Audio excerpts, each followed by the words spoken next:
देश के सबसे पसंदीदा डिबेट शो देश की बहस में मैं दीपक चौरसिया अपने तमाम दर्शकों और पैनलिस्ट का सादर वंदन करता हूं, अभिनंदन करता हूं, नमस्कार करता हूं।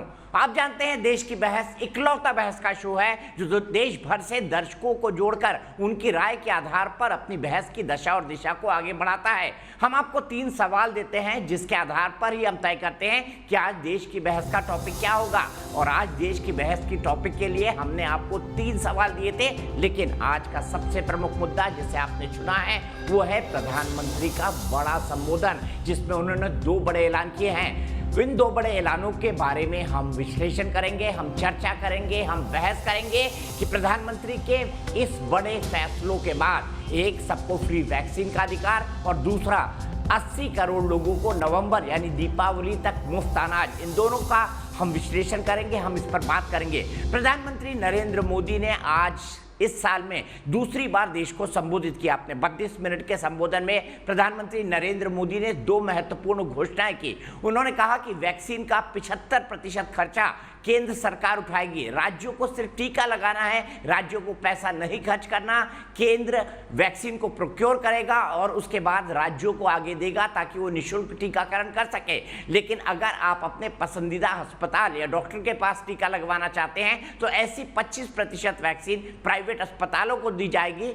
जहां पर यदि आप चाहें तो जाकर टीके का शुल्क जो 150 रुपए सर्विस चार्जेस से ज़्यादा नहीं होगा वो देकर टीके का शुल्क और सर्विस चार्जेस देकर आप अपने पसंदीदा अस्पताल में भी टीका लगा सकते हैं। यह स्वतंत्रता भी प्रधानमंत्री ने उन लोगों को दी है जो लोग इसके लिए सक्षम हैं। प्रधानमंत्री ने इसके साथ एक और बड़ी घोषणा की। उन्होंने कहा कि लॉकडाउन के चलते जिन लोगों की आजीविका पर असर पड़ा है उन लोगों को सरकार मुफ्त अनाज देगी। ऐसे लोगों की संख्या 80 करोड़ है। सवाल यह है कि ये प्रधानमंत्री का मास्टर स्ट्रोक है या डैमेज कंट्रोल, इसी पर बात करेंगे। लेकिन देख लेते हैं प्रधानमंत्री ने उससे पहले आज क्या क्या कहा और वैक्सीनेशन को लेकर हो रही थी किस तरह की राजनीति, किस तरह की अफवाहें और भ्रम पैदा किए जा रहे थे। सभी पर बात होगी, सभी पर तीखे सवाल होंगे, लेकिन सबसे पहले देख लेते हैं प्रधानमंत्री ने क्या क्या कहा और वैक्सीनेशन को लेकर क्या है राजनीति।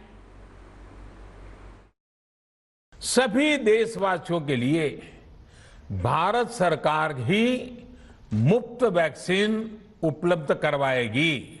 सरकार ने फैसला लिया है कि प्रधानमंत्री गरीब कल्याण अन्न योजना को अब दीपावली तक आगे बढ़ाया जाएगा।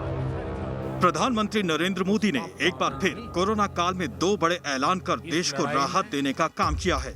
वैक्सीन हमारे लिए सुरक्षा कवच की तरह है। जी हां, पहले तो उन्होंने उन आशंकाओं को पूर्ण विराम दिया जिसमें वैक्सीन को लेकर विपक्ष और गैर बीजेपी राज्य लगातार आशंकाएं जता रहे थे। 21 जून सोमवार से देश के हर राज्य में 18 वर्ष से ऊपर की उम्र के सभी नागरिकों के लिए भारत सरकार राज्यों को मुफ्त वैक्सीन मुहैया कराएगी। साथ ही देश के हर कमजोर और गरीब नागरिक को दिवाली तक पेट भरने का पूरा इंतजाम किया। महामारी के इस समय में सरकार गरीब की हर जरूरत के साथ उसका साथी बनकर खड़ी है। विपक्षियों ने प्रधानमंत्री के बड़े ऐलान पर अपने ही अंदाज में प्रतिक्रिया दी है। हर भारतीय की वैक्सीनेशन की जिम्मेवारी अधूरे तरीके से ही सही, मोदी सरकार ने उसे पार्शली माना तो सही, देर आई लेकिन दुरुस्त आई बात। आज ही समाजवादी पार्टी के संरक्षक मुलायम सिंह यादव ने वैक्सीन लगवाई है। गौरतलब है कि एसपी अध्यक्ष अखिलेश यादव वैक्सीन की आलोचना करते रहे हैं। मैं तो नहीं लगवाऊंगा अभी वैक्सीन, मैंने अपनी बात कह दी और वो भी बीजेपी लगाएगी उसका भरोसा करूंगा मैं? अरे जाओ भाई, अरे अपनी सरकार आएगी सबको फ्री वैक्सीन लगेगी। खास बात यह है कि दिसंबर 2021 तक 216 करोड़ वैक्सीन का लक्ष्य भी मोदी सरकार ने रखा है। देश की बहस में चर्चा है कि प्रधानमंत्री ने सधे हुए और संयमित अंदाज में पूरे विपक्ष को तो जवाब दिया ही, साथ ही देश के हर नागरिक को भरोसा दिलाया कि नियत साफ हो तो इतनी बड़ी आपदा से भी पार पाया जा सकता है। आपको पता है देश की बहस में हम एक सवाल पूछते हैं, तो आज का सवाल देख लेते हैं, उस पर अपनी राय बनाइए, हाँ या ना में जवाब देखिए। देखिए आज ग्राफिक में क्या है आपके लिए सवाल। सवाल वैक्सीनेशन से ही जुड़ा हुआ है, प्रधानमंत्री की आज की 2 बड़ी घोषणाओं से ही जुड़ा हुआ है। हमारा आज का सवाल है वैक्सीन के राजनीतिकरण को लेकर, और वो सवाल है पीएम के ऐलान के बाद वैक्सीन पर क्या राजनीति बंद होनी चाहिए? आप हाँ या नहीं में जवाब दे सकते हैं। आपको जवाब के तरीके पता है, मैं आपको ऑप्शंस दिखाऊं, आपको अपना नंबर दिखाऊं जिस पर आप अपना व्हाट्सएप भेज सकते हैं। उसी के साथ साथ मैं गेस्ट पैनल को भी इंट्रोड्यूस करता हूं। मेरे साथ वरिष्ठ पत्रकार आशुतोष जुड़ गए हैं, मेरे साथ भारतीय जनता पार्टी के राष्ट्रीय प्रवक्ता और सांसद जफर इस्लाम साहब हैं, मेरे साथ संघ विचारक और डीयू के प्रोफेसर अवनीजेश अवस्थी हैं, मेरे साथ भारतीय राष्ट्रीय कांग्रेस के प्रवक्ता अभय दुबे जी हैं, और थोड़ी देर में मेरे साथ समाजवादी पार्टी के नेता अनुराग भदौरिया भी जुड़ेंगे। लेकिन सबसे पहला सवाल जफर इस्लाम साहब से। जफर इस्लाम साहब, क्या ये डैमेज कंट्रोल है बीजेपी का सेकेंड वेव के बाद? देखिए, इसमें कोई डैमेज कंट्रोल और कंट्रोल के दिशा से के तरह नहीं सोचना चाहिए। आप ये देखिए कि ये तो पहले से हम कर रहे थे कि पूरा प्रोक्योरमेंट जो है सेंट्रल गवर्नमेंट कर रही थी। डिसेंट्रलाइज करने की डिमांड कहाँ से आई थी? वो अपोजिशन स्टेट जो जिनको लग रहा था कि वो ज्यादा तेज हैं, प्रोक्योरमेंट जल्दी कर लेंगे। आपके मुख्यमंत्री जो दिल्ली में, उन्होंने कहा 3 महीने में वैक्सीनेट कर देंगे, हमें डिसेंट्रलाइज करना चाहिए, सेंटर ही क्यों प्रोक्योर करेंगे, हम तो तेज लोग हैं, हम तो जल्दी कर लेंगे प्रोक्योर, हम सोर्सिंग कर लेंगे। ऐसे बहुत सारे स्टेट कह रहे थे। तो भाई कोऑपरेटिव फेडरलिज्म का मतलब है कि जो बाकी लोगों के एस्पिरेशन है उनको ध्यान रखते हुए उनको पूरी आजादी दी गई कि ठीक है आप सोर्स कर लीजिए। लेकिन वो जब नाकाम हो गए तो जाहिर है सरकार तो बराबर कमिटेड थी, पहले भी कमिटेड थी, आज भी कमिटेड है। जब वो हमें थोड़ी ये कहना है कि आप करते रहो, हमें तो जनता की आजादी पूरी आजादी दी गई।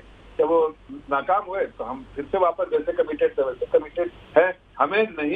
हम कमिटेड थे, हमें नहीं करने पर मजबूर किया गया था ऑपोजिशन स्टेट को। आप देखिए अभी जैसे राहुल गांधी जी ने 20 तारीख को ट्वीट किया कि ज्यादा से ज्यादा फ्लेक्सिबिलिटी जो है वो देना चाहिए स्टेट को, तो स्टेट को दे दी गई फ्लेक्सिबिलिटी। अब स्टेट नाकामयाब हुई तो उसके लिए स्टेट जिम्मेदार है, लेकिन सेंटर तो पहले से भी कमिटेड थे, आज भी। अब देखिए कांग्रेस से अलग अलग लोग अलग अलग बात करते हैं। कांग्रेस के जो छत्तीसगढ़ के जो हेल्थ मिनिस्टर है उनकी आप बात सुनिए, और उन्होंने कहा कि पहले की पॉलिसी सही थी। आज जो कांग्रेस के महाआघाड़ी की सरकार जो है वहां पर महाराष्ट्र में, उसके सुन लीजिए। आप जरा देखिए पंजाब में वो वैक्सीन बेच रहे हैं, उस पर इतना बड़ा घोटाला कर रहे हैं, और आप राजस्थान में वैक्सीन को वेस्ट कर रहे हैं। अब ऐसे थोड़ी होता है। और बाद में जो इनका कोशिश है कि राहुल गांधी रोज सुबह नकारात्मक पॉलिसी करे, सुबह सुबह उठे नेगेटिव ट्वीट कर दे, बहना को भी बोले नेगेटिव ट्वीट कर दो, और पूरे पर उनकी जो पार्टी के लोग हैं उछलते कूदते नेगेटिव ट्वीट करते रहते हैं। भाई हमारी भी साथ लड़ना पड़ता है। ये पूरे 100 साल में पहली बार ऐसी चीज जो ना तो साइंटिस्ट ने ना तो मॉडर्न वर्ल्ड ने देखा था। ऐसे में पूरी दुनिया एक साथ लड़ रही है, पूरी दुनिया हमारे साथ खड़ी हुई है, लेकिन देश की जनता खड़ी हुई है। लेकिन कौन नहीं खड़ा है? ऑपोजिशन, वो अलग अलग खड़ा है, उनको राजनीति करनी चमकाइए राजनीति। देश की जनता देख रही है, आज गरीबों की चिंता करने वाली ये सरकार है। फिर से राशन देने का जो हमने फैसला किया है, चाहे सरकारी खजाने में कितनी भी कमी हो जाए, लेकिन गरीबों के लिए हमारी सरकार का और आदरणीय प्रधानमंत्री का जो रवैया है वो देखने लायक है कि बार बार खजाना पूरा खोल देते हैं, गरीबों को जो देना है दो। इसलिए कि हमारी चिंता एक आम नागरिक है, एक आम जनता है प्रदेश की, देश की, और इसलिए हम उनके लिए बिल्कुल कमिटेड हैं और हम उस दिशा में काम कर रहे हैं।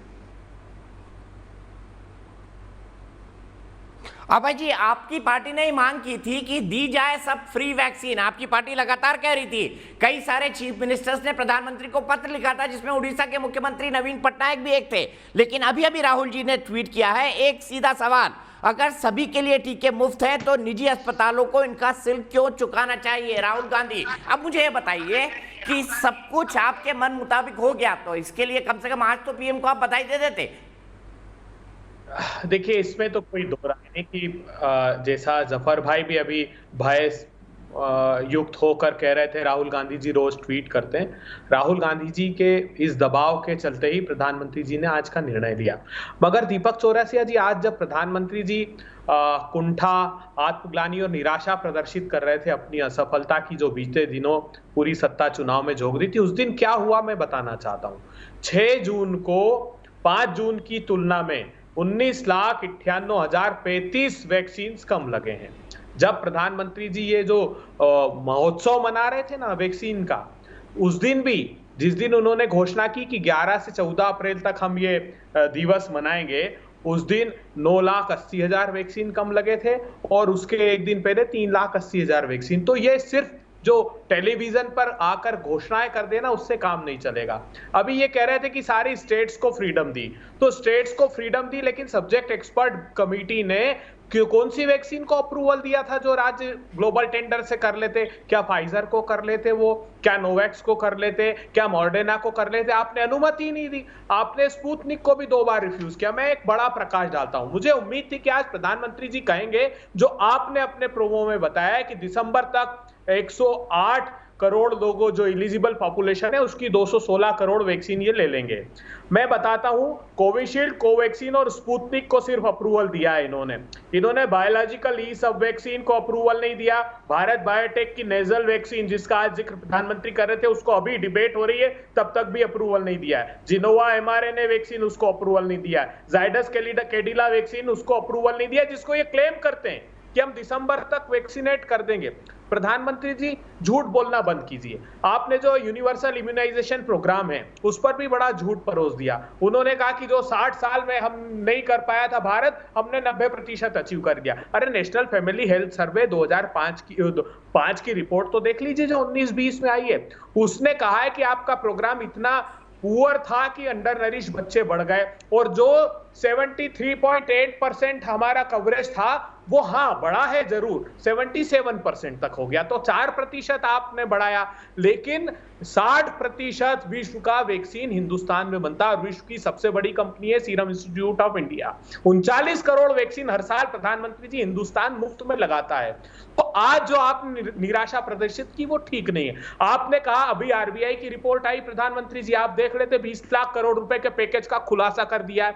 एसबीआई की रिसर्च टीम ने खुलासा किया है कि 59 साल की सबसे निचले स्तर पर क्रेडिट ग्रोथ है बैंक की, अर्थात जो 90% कंपोनेंट आपने बैंक की क्रेडिट का रखा था वो लोगों ने लोन लिया ही नहीं, क्योंकि लोगों की क्षमता ही नहीं थी। 9 करोड़ 80 लाख सिलेंडर 3 मुफ्त में बांटने की जो घोषणा की थी वो नहीं दी और योजना को आपने खत्म कर दिया।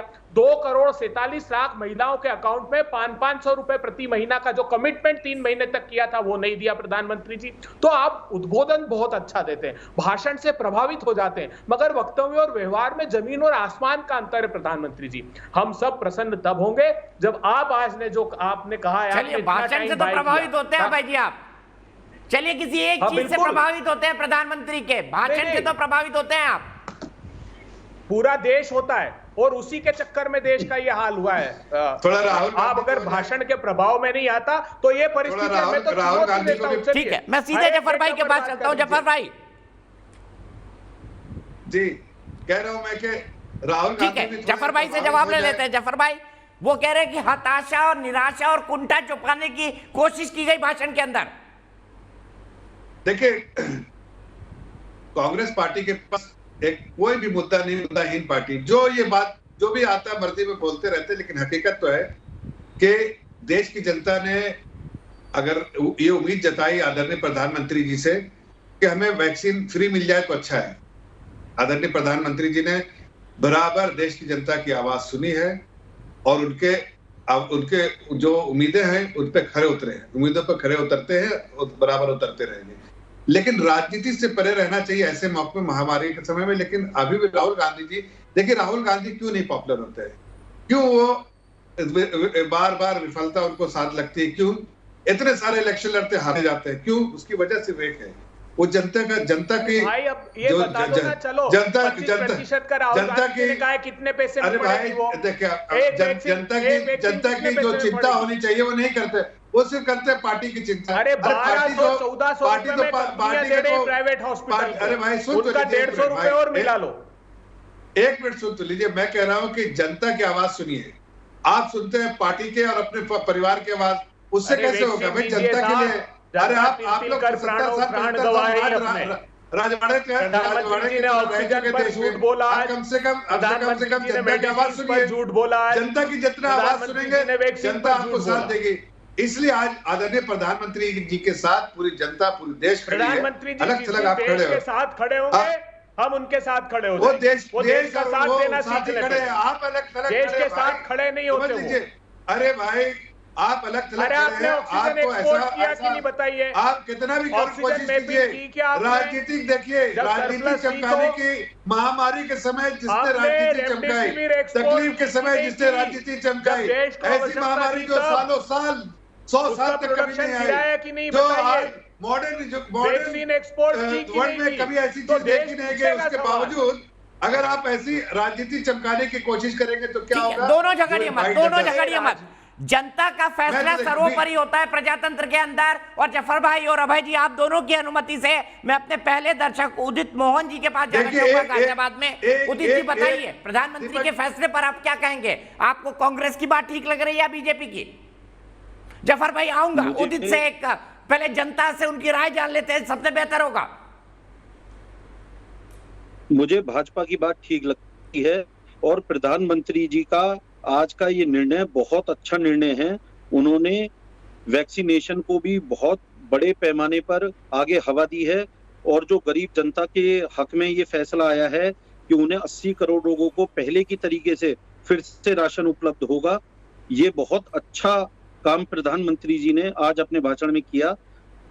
परंतु हमें आवश्यकता थी कि आज प्रधानमंत्री जी अर्थव्यवस्था के ऊपर व्यापारियों के लिए कुछ बोले। ऐसा कुछ प्रधानमंत्री जी की तरफ से आज व्यापारियों को नहीं मिला। एक बड़े राहत पैकेज की हम लोगों को आवश्यकता थी, वो हमें मिलना चाहिए था।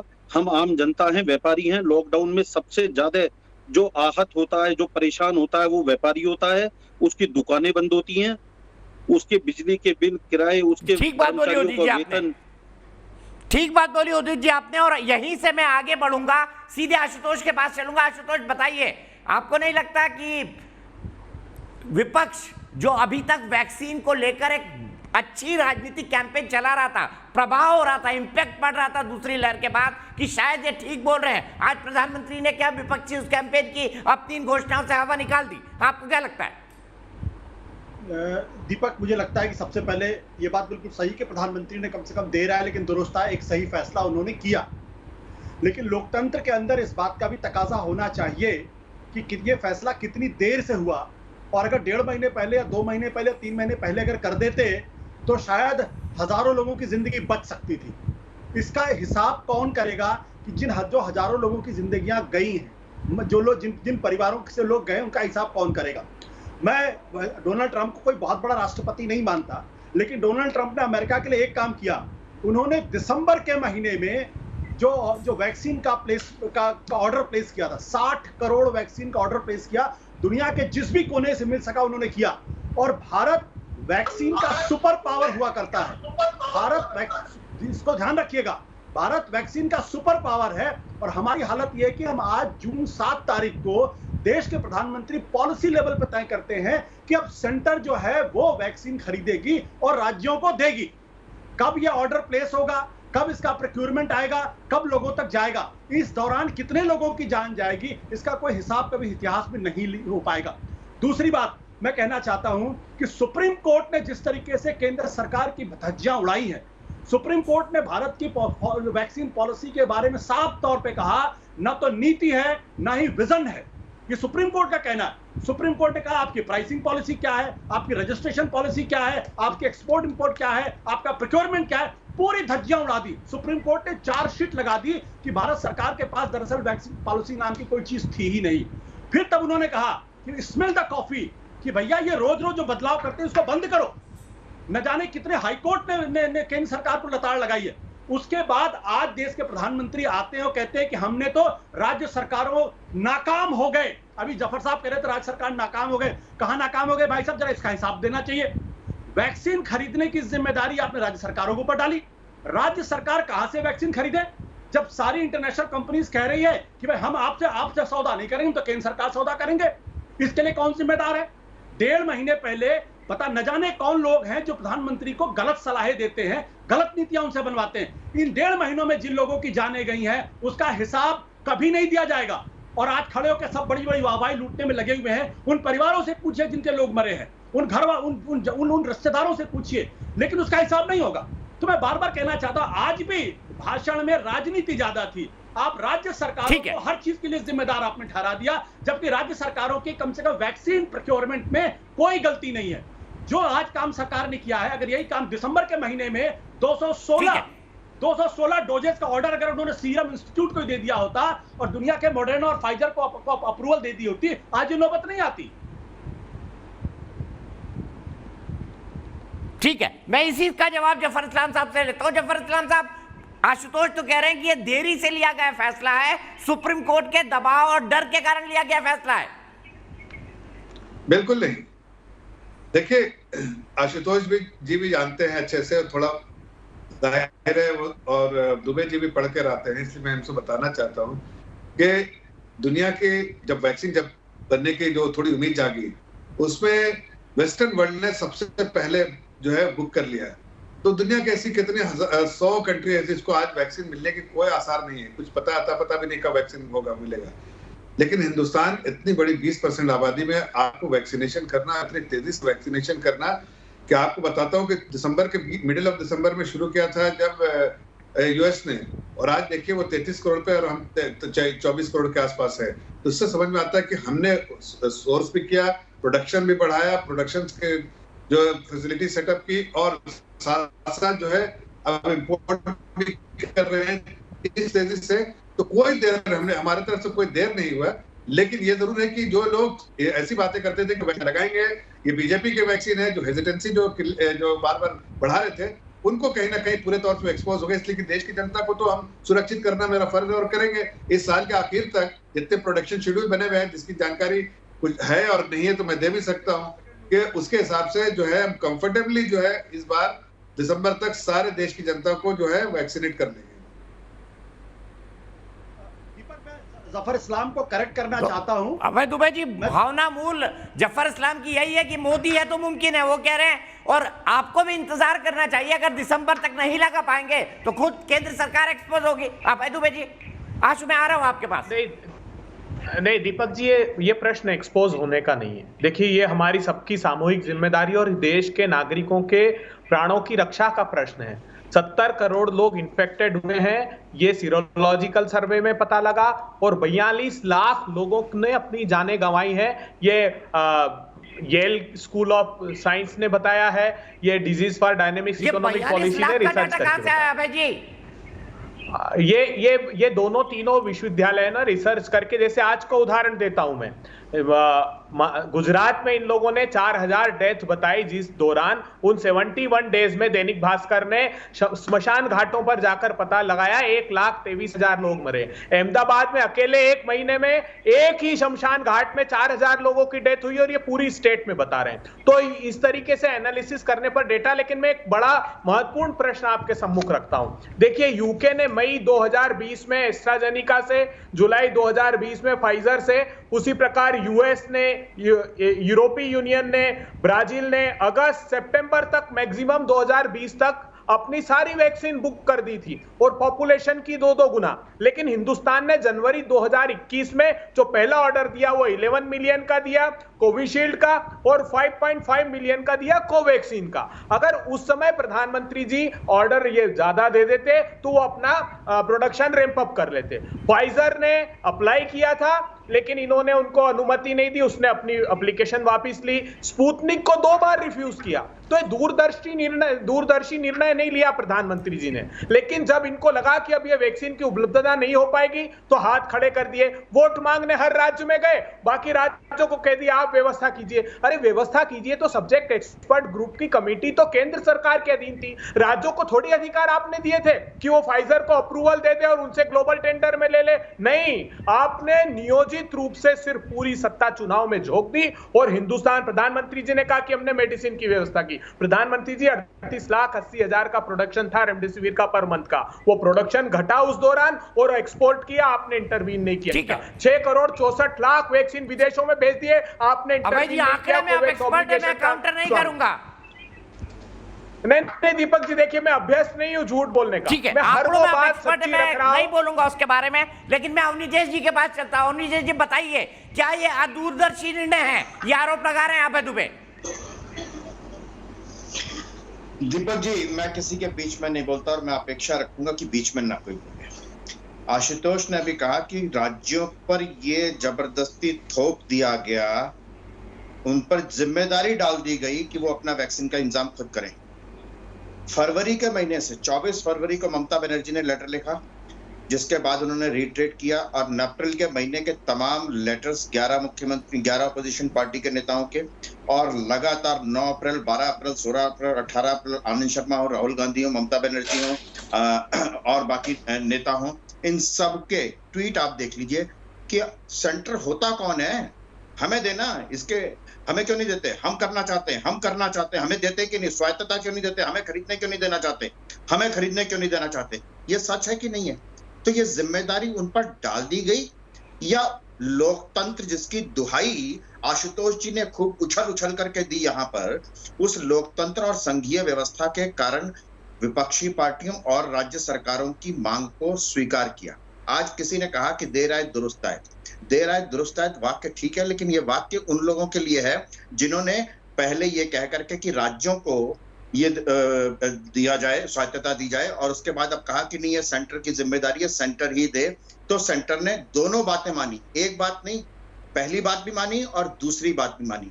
बस एक बात मैं अभय दुबे जी से पूछना चाहता हूं और अपनी जानकारी के लिए पूछना चाहता हूं, और मैं सार्वजनिक रूप से पूछ रहा हूं कि बस एक बात बता दें कि वो जो एक वीडियो वायरल हो रहा है, मुझे लगता नहीं है कि वो सच होगा, जिसमें कमलनाथ जी एक कह रहे हैं कि मैंने एक मृत व्यक्ति से पूछा कि भाई तुम्हारी मृत्यु कैसे हुई, तो उसने बताया कि मेरी मृत्यु नकली रेमडेसिविर के इंजेक्शन से हुई है। क्या मृत व्यक्ति से कमलनाथ जी बात कर लेते हैं क्या? ये मैं जानना चाहता हूँ सार्वजनिक रूप से, क्योंकि वायरल हो रहा है, मुझे विश्वास नहीं होता और सोशल मीडिया पर कई चीजें ऐसी चली जाती हैं जिसका विश्वास करना मुश्किल होता है। इसलिए मैं तुझसे ये सवाल जरूर लूंगा, लेकिन सीधे आशुतोष के पास चलता हूं। आशुतोष, ये मानना पड़ेगा कि पहले अपोजिशन ने ही कहा कि भाई केंद्र सब कुछ क्यों कर रहा है, ये स्टेट का सब्जेक्ट है हेल्थ। फिर उन्हीं राज्यों ने कहा, जब उनको दे दिया प्रधानमंत्री ने या केंद्र सरकार ने, तो उन्हीं राज्यों ने कहा कि भाई वैक्सीन केंद्र क्यों नहीं खरीद रहा है। तो ये तो वही हो गया ना, चिप भी मेरी, पद भी मेरी, सिक्का मेरे जेब में। दीपक, बड़े अफसोस के साथ कहना पड़ रहा है कि प्रधानमंत्री अपनी जिम्मेदारी से मुकर रहे हैं। अमेरिका के अंदर स्टेट गवर्नमेंट काउंसिल्स सबसे ज्यादा पावरफुल होती हैं, लेकिन डोनाल्ड ट्रंप ने मई के महीने में और अगस्त के महीने में और दिसंबर के महीने में दुनिया के सारे वैक्सीन उन्होंने खरीद कर अपने देश के लिए इकट्ठा कर लिए थे। वो भी कह सकते थे कि भाई कैलिफोर्निया स्टेट है, वो जाके खरीदे, हम हमारी क्या जिम्मेदारी। ये गलत तर्क है। वहां मांग नहीं की थी, इसलिए वहां स्टेट्स ने मांग नहीं की थी। भाई साहब, आप शांत रहेंगे? मैंने आपके दौरान तो बोला नहीं, मांग नहीं की थी ना। भाई साहब, आप शांत रहेंगे? झूठ तो मत बोलिए ना, आप शांत रहेंगे? आपको अमेरिका का जो ऑब्सेशन है ना, बोलिए जरा, ये बदतमीजी बंद करें, ये जरा निकलिए, इनको जरा बोलिए, ये बदतमीजी बंद करें। नहीं, बदतमीजी बंद करें। ये मैं जिम्मेदारी बत्तमीजी बंद करें, ये बदतमीजी बंद करें, बदतमीजी बंद करें, ये बदतमीजी बंद करें। अविजेश, मैं हटाऊंगा यहाँ से, मैं हट रहा हूँ। आशुतोष गुप्ता जी सुन लीजिए, वहां पर विपक्षी दलों ने ये मांग नहीं की, आप जाइए ना।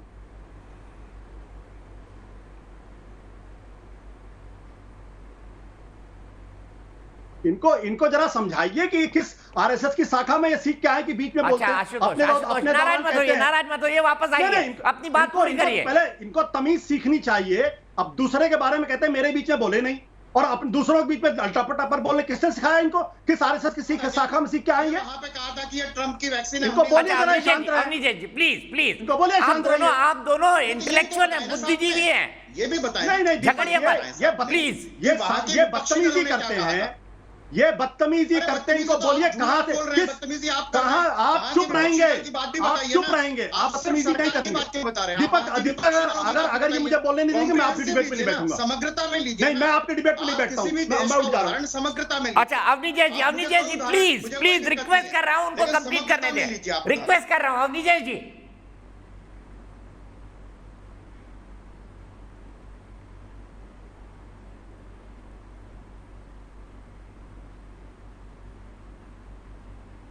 अच्छा, आशुतोष चले गए, आज नाराजगी है, अवनीजेश जी से नाराज है, कोई बात नहीं, फिर वापस आते हैं बहस पे। मैं अभय दुबे जी के पास चलता हूं। अभय दुबे जी, कमलनाथ के जिस वायरल वीडियो की बात कर रहे हैं अवनीजेश जी, क्या हो सकता है, ऐसा संभव है? देखिए, 1 लाख नकली रेमडेसिविर के इंजेक्शन का खुलासा हुआ मध्य प्रदेश ने, मैं और कई लोगों ने अपनी जान गंवाई। कमलनाथ जी ने साफ कहा कि उनसे बात हुई मेरी, मतलब उनके घर वालों से, उनके परिजनों ने बताया, वहां गए थे कमलनाथ जी मिलने, उनके परिजनों ने बताया कि वो नकली इंजेक्शन से उनकी डेथ हुई। अब भारतीय जनता पार्टी अभ्यस्त है कि मूल बात पर ये नहीं आना चाहते। मैं पूछना चाहता हूं, प्रधानमंत्री जी ने आज ऑक्सीजन का प्रश्न भी खड़ा किया। प्रधानमंत्री जी 24 मार्च 2020 को देश के कैबिनेट सेक्रेटरी ने मीटिंग ली थी सारे राज्यों के होम सेक्रेटरी से। उसके बाद आपने 22 अप्रैल को एक नोटिफिकेशन भी इशू किया था कि कैसे इंडस्ट्रियल ऑक्सीजन को हमको मेडिकल ऑक्सीजन में कन्वर्ट करना है। देश पूछ रहा है कि उसके बाद 15 अप्रैल 2021 को दूसरी मीटिंग क्यों हुई? आपने उस बीच ऑक्सीजन मैपिंग क्यों नहीं की? सरप्लस ऑक्सीजन थी तो तिल तिल करके लोग मरते क्यों रहे? आपने कहा कि बहुत अधिक ऑक्सीजन की आवश्यकता उस समय पड़ी तो 9000 मेट्रिक टन ऑक्सीजन आपने एक्सपोर्ट क्यों कर दी? प्रधानमंत्री जी, ये सवाल देश आपसे पूछ रहा है, उसका जवाब देना चाहिए। आज आपने उन कोई सवालों का उत्तर नहीं दिया। आज आप टीवी के सामने भी इसलिए आए कि राज्यों ने अपने स्तर पर प्रयास करके इस संक्रमण को कम किया है और वो एकमात्र तरीका सिर्फ लॉकडाउन है, जिसके लिए पहले दिन से राहुल गांधी जी कह रहे हैं कि प्रधानमंत्री जी आप वायरस को कंटेन नहीं कर रहे हैं, आप सिर्फ इकोनॉमी को कंटेन कर रहे हैं। हेल्थ का इंफ्रास्ट्रक्चर बढ़ाइए और गरीब अंतिम पंक्ति में खड़े हुए लोगों को 5-6 हजार रुपए महीना देना प्रारंभ कीजिए, नहीं तो इकोनॉमी रिवाइव नहीं हो पाएगी। और आज वही हुआ है, इकोनॉमिकली भी हिंदुस्तान गर्त में चले गया और लाखों लोगों ने अपने प्राण आप लोगों की नाकामी की वजह से हिंदुस्तान में गवा दिए। ठीक है, अनिला सिंह जी भारतीय जनता पार्टी की राष्ट्रीय प्रवक्ता मेरे साथ जुड़ गई हैं और अनुराग भाई भी जुड़ गए। अनुराग भदौरिया जी राष्ट्रीय प्रवक्ता समाजवादी पार्टी से। अनिला सिंह जी ये कह रहे हैं कि दूसरी लहर में हुई मौतों के लिए केंद्र जिम्मेदार है क्योंकि उसने पर्याप्त कदम नहीं उठाए और अब उसको छिपाने के लिए ये जो नई वैक्सीनेशन पॉलिसी लेकर आई है, बड़ी देर, क्या देर से आई है ये पॉलिसी?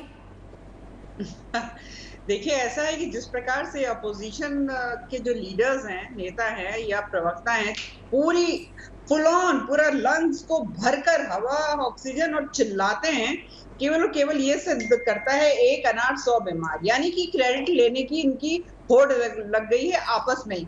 वैक्सीन एक सब्जेक्ट है जिसको लेकर क्रेडिट समाजवादी पार्टी भी लेना चाहती है कि भाई हमारे नेता ने ये कहा, जबकि दुनिया जानती है कि इनके नेता ने क्या कहा। कांग्रेस नहीं, हमारे नेता ने ये देखिए ट्वीट किया था, क्योंकि ये सारे के सारे ट्विटर वाले नेता हैं, इससे ऊपर कुछ नहीं है। ये कहा था, इसलिए कहा था, ये कहा था, तब कहा था, और देखिए अब ये हो रहा है, ये ले ले। मतलब आप देख लीजिए, चाहे वो कांग्रेस है, टीएमसी है, एनसीपी है, कोई भी विरोधी दल उठाकर देख लीजिए, सब के सब क्रेडिट लेना चाहते हैं। भाई साहब ले लो क्रेडिट, ले लो। देश के प्रधानमंत्री जो है वो देश के लिए कार्य करते हैं, भारत के लिए, भारतीयों के लिए, और आप जो है केवल और केवल अपने और अपने राजनीतिक दल के लिए किस प्रकार से ब्राउनी पॉइंट्स इकट्ठे किए जाए उसके लिए काम करते हैं। ये फर्क है सोच में, जो कि आज देश के प्रधानमंत्री जी ने भी मेंशन किया था जब वो देश को संबोधित कर रहे थे कि नीति और नियत, इन लोगों की नियत में गड़बड़ी है। दूसरी बात ये है कि भाई यही लोग ना बार बार कहते थे, अगर आप लोगों से, मैं सारे विरोधी दल के मुख्यमंत्रियों के विषय में नहीं कह रही हूँ, पर हाँ कुछ ऐसे थे जिन्होंने कहा कि आपके बस की नहीं है तो वैक्सीनेशन जो है आप डिसेंट्रलाइज करिए, हम खुद इंतजाम कर सकते हैं। लो भाई साहब कर लो। हाँ, लॉकडाउन आपने पिछली बार लॉकडाउन ऐसा लगा दिया था, ये हो गया था, वो हो गया था, अब आपने हमें ये कोऑपरेटिव फेडरलिज्म क्या है, फलाना है, ढिमकाना है, और हमें आजादी होनी चाहिए, लॉकडाउन लगाना है, नहीं लगाना है, कब लगाना है। ठीक है भाई साहब, आप कर लो। नतीजा क्या हुआ? नतीजा ये हुआ, कोरोना का बॉम्ब फूटा महाराष्ट्र में और पूरे देश में कोरोना की सेकेंड वेव जबरदस्त तरीके से आ गई, जिसके लिए मेरे ख्याल से महाराष्ट्र, जिसको बताया जा रहा था कि ट्रेंड हम देख रहे हैं, जो एक्सपर्ट कमेटियां 75 से ज्यादा, जिनका काम ही यही है कि लगातार ट्रेंड को मॉनिटर करती हैं कि कहां पर किस प्रकार से कोरोना बढ़ रहा है, घट रहा है, बताया, केरला को बताया, महाराष्ट्र को बताया, छत्तीसगढ़ को बताया कि आप यहाँ कोरोना की केसेस बढ़ रहे हैं, संभल जाइए, हेल्थ इंफ्रास्ट्रक्चर ठीक किया कि नहीं किया? नहीं, नींद में सोए हुए थे। उनको फुर्सत हो नरेंद्र मोदी जी को गाली देने से, तो उस तब कुछ काम करे ना। पर देखिए ऐसा है, फर्स्ट वेव जब कोविड की आई थी, आपने देखा था कि भारत में हर चीज को कितने अच्छे से कंट्रोल किया गया था, क्योंकि पूरा कंट्रोल किसके पास था? केंद्र के पास था। चाहे वो दवाइयां हो, चाहे ये लॉकडाउन का हो, कुछ भी हो, सबका पूरा कंट्रोल केंद्र के पास था। सब चीजें अच्छे से निपट के पूरे देश में प्रशंसा हुई। हमारा comparison USA, UK, France, Germany, ऐसे देशों के साथ किया जाने लगा। अब भी करते हैं, अपोजिशन वाले अभी भी करते हैं, वो डेवलप्ड इकोनॉमीज हैं। और हम डेवलपिंग है, पर करते हैं लोग, करिए, कोई बात नहीं। नरेंद्र मोदी जी को क्रेडिट मिलना चाहिए इस चीज का। तो पहली जब वेव आई, इन लोगों का इंटरफेरेंस नहीं था, हर चीज बेहद अच्छी तरीके से कंट्रोल। सेकेंड वेव में इन लोगों ने सब चीजें अपने हाथ में लेने की कोशिश करी, पूरा देश जल गया। पर दीपक जी, नैया पार कोई लगाएगा तो नरेंद्र मोदी जी लगाएंगे। आज उन्होंने पूरे वैक्सीन का ब्लूप्रिंट दिखा दिया, ये भी बताया कि 80 करोड़ लोगों को किस प्रकार से अन्न जो है फ्री राशन दिवाली तक, नवंबर तक पूरा मुहैया कराया जाएगा। कोई भी कदम आप उठा, और 9 कैंडिडेट्स हैं जो वैक्सीन मैन्युफैक्चर करेंगे। दिसंबर में ऑन रिकॉर्ड बोला गया 216 वैक्सीन जो हैं हमारे देश में होंगी। अब जुलाई से आप देखिएगा इतना प्रोडक्शन ऑफ वैक्सीन होगा, पर वैक्सीनेशन हेसिटेंसी का क्या? अनिला जी जवाब नहीं लेता हूं। आपने बड़ा संगीन आरोप लगाया भाई, पहली लहर इसलिए मैनेज हो गई। अनिला जी रुक जाइए, बहुत लंबा बोल रही हैं। मैं सीधे अभय दुबे जी के पास चलूंगा। पहली लहर इसलिए मैनेज हो गई क्योंकि केंद्र के पास कंट्रोल था। फिर आपने मांगा, राहुल जी ने कहा सब कुछ केंद्र क्यों कर रहा है, तो राज्यों को दे दिया गया। और दूसरी लहर में राज्य फेल हो गए। क्या कहेंगे अभय जी? बड़ा आरोप है आपका। कंट्रोल किस चीज का दिया? ऑक्सीजन मैपिंग का दे दिया क्या इन्होंने कंट्रोल राज्यों को? मैं पूछना चाहता हूं। अरे मध्य प्रदेश ने आरोप लगाया कि उत्तर प्रदेश प्रांत ने 12-12 घंटे हमारे ऑक्सीजन के कंटेनर्स रोक के रखे। कंट्रोल किस चीज का दे दिया? रेमडेसिविर के प्रोडक्शन का कंट्रोल दे दिया। कंट्रोल किस चीज का दे दिया? कि ऑक्सीजन एक्सपोर्ट केंद्र सरकार ने की, क्या राज्य सरकार के इख्तियार में था? कंट्रोल किस चीज का दे दिया? क्या वैक्सीन को एक्सपोर्ट करने का कंट्रोल दे दिया? अरे जिस कोवैक्स ऑब्लिगेशन की बात कर रहे हैं, अमेरिका ने डिफेंस प्रोडक्शन एक्ट लगाया और 1955 और साफ कर दिया कि जब तक हमारी आबादी को हम एडमिनिस्ट्रेट नहीं करेंगे हम एक्सपोर्ट नहीं करेंगे। चाइना ने किया क्या?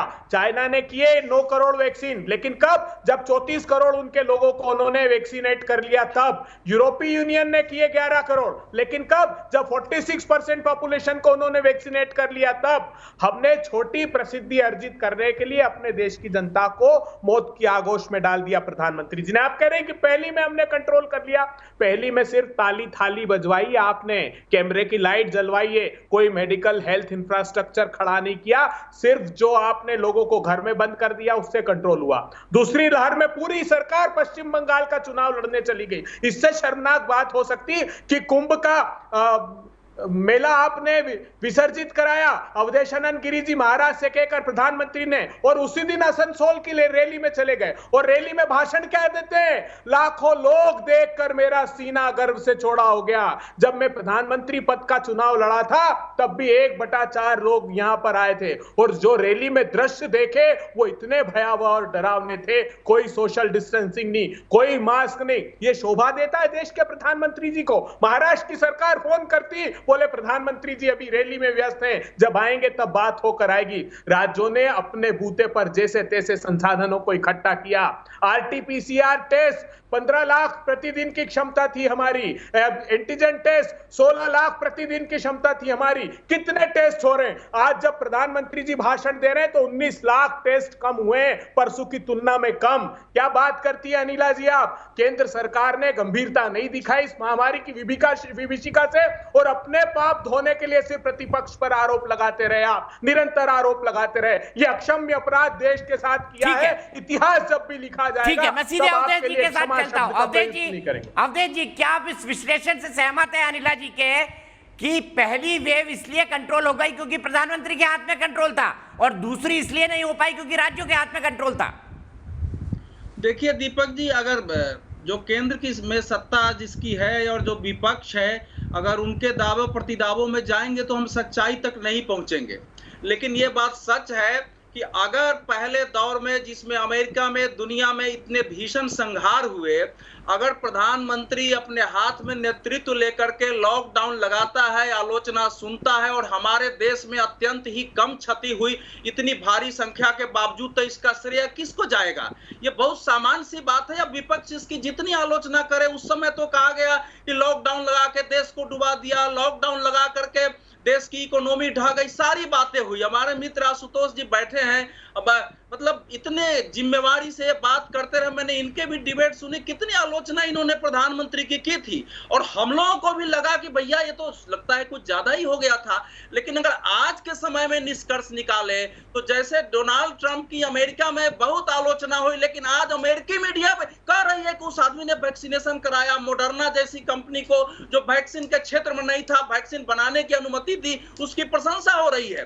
तो वही हालत नरेंद्र मोदी की थी। लेकिन दूसरी बात जो मैं जिसकी ओर इशारा करना चाह रहा हूं, हमारे दूसरे जो है साथी अपने अभय दुबे जी बता रहे थे, जरा मैं एक दो चीज जरा कोट कर देता हूं। मैं करता नहीं हूं लेकिन मुझे थोड़ा तकलीफ है इसलिए कोट कर दे रहा हूं।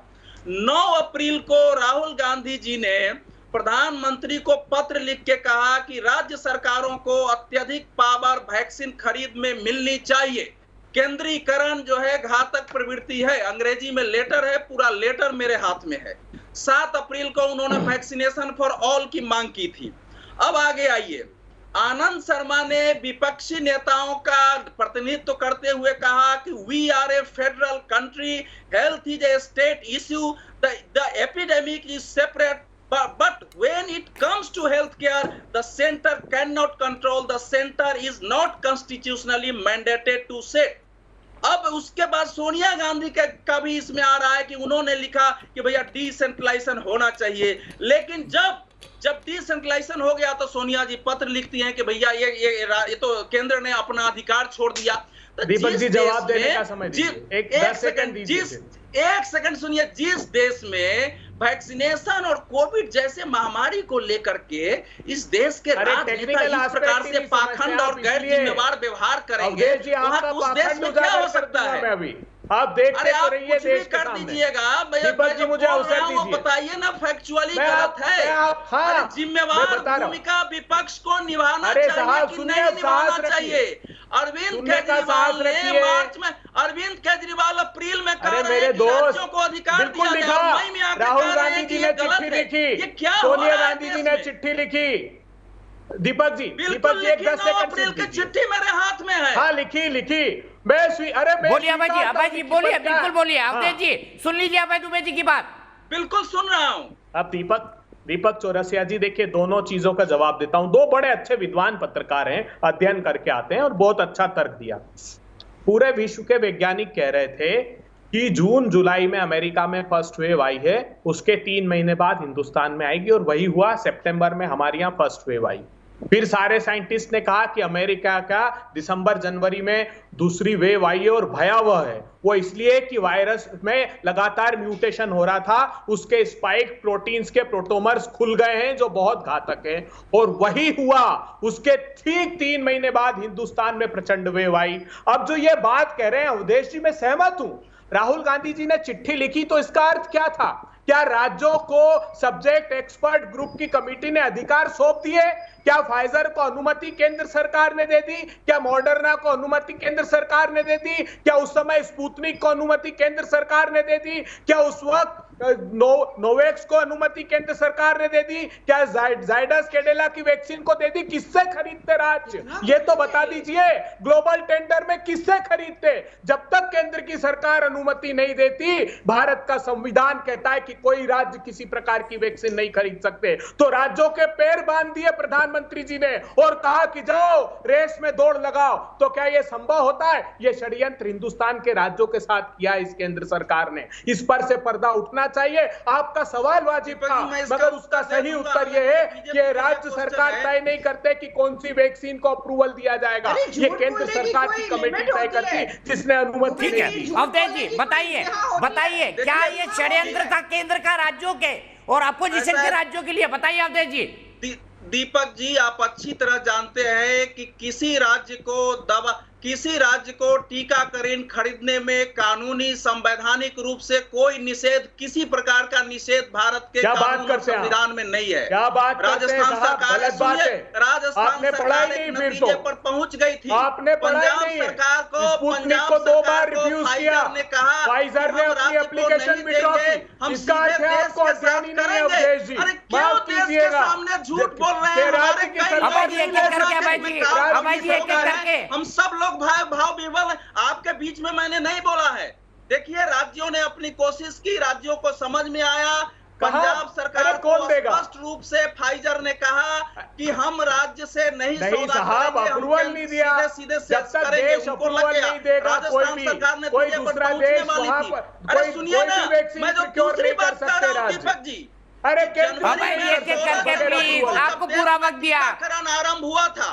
दीपक जी, मैं ये पूछ रहा हूं कि आज जो राज्य सरकार अपनी डिमांड बता रही है, मुझे ये बताया जाए कि पूरे जनवरी, फरवरी और 15 मार्च तक भारत के किस राज्य ने केंद्र को कहा कि मुझे इतने वैक्सीन की जरूरत पड़ेगी या है, मुझे दिया जाए? कब राहुल गांधी ने कहा कि इतने हमारे राज्यों को चाहिए? सारे राज्य दुष्प्रचार में लगे हुए थे।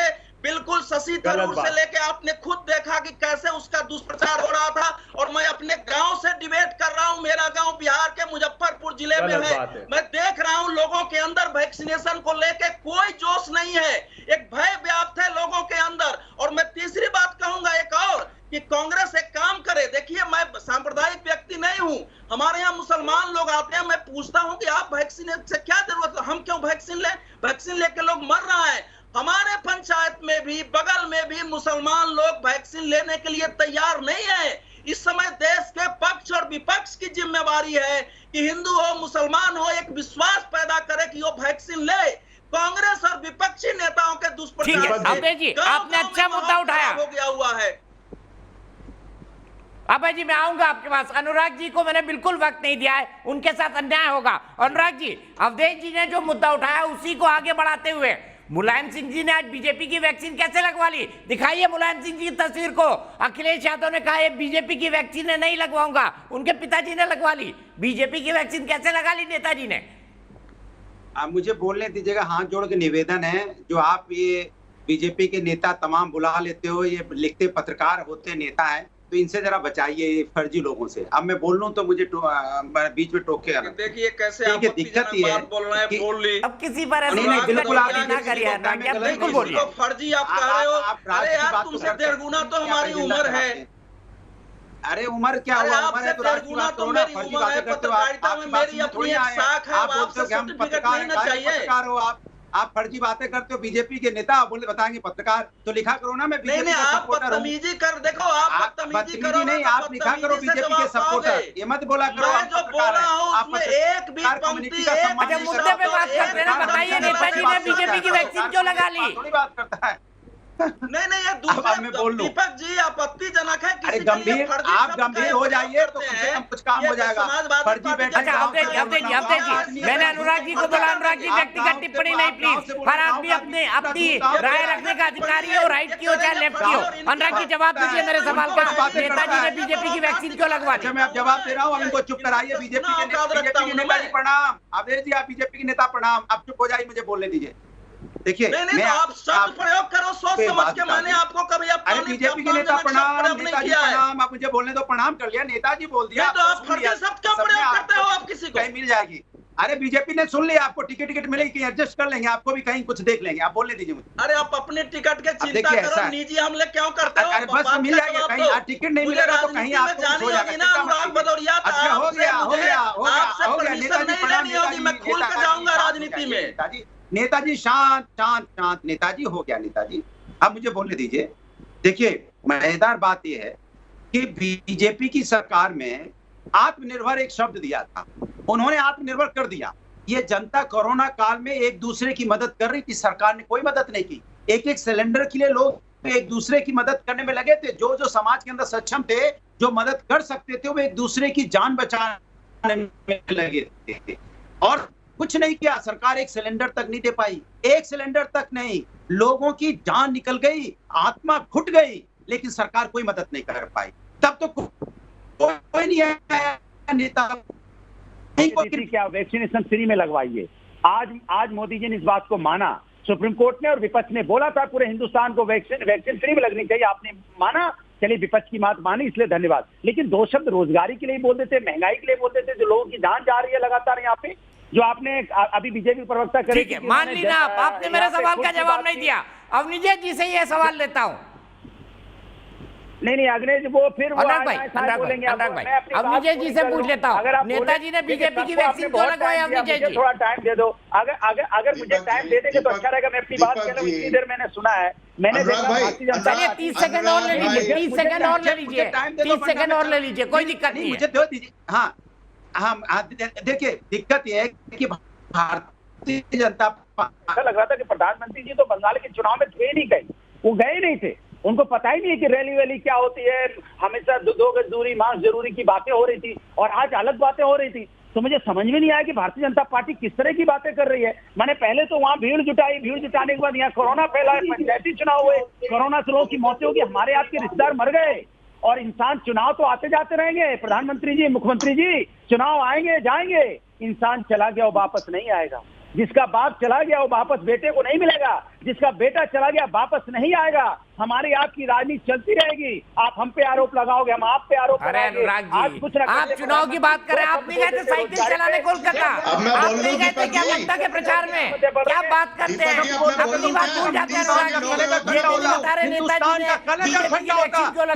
डीजल पेट्रोल की महंगाई हो रही है। 30 सेकंड हो गए तो मैं भी बोल लूं। चर्चा नहीं, मतलब और मैं कह रहा हूँ 60-70 साल पहले मैं अवनीश जी आपसे ही शुरुआत करूंगा, लेकिन ब्रेक के बाद, ब्रेक के लिए रुकना है, ब्रेक के बाद आता हूं।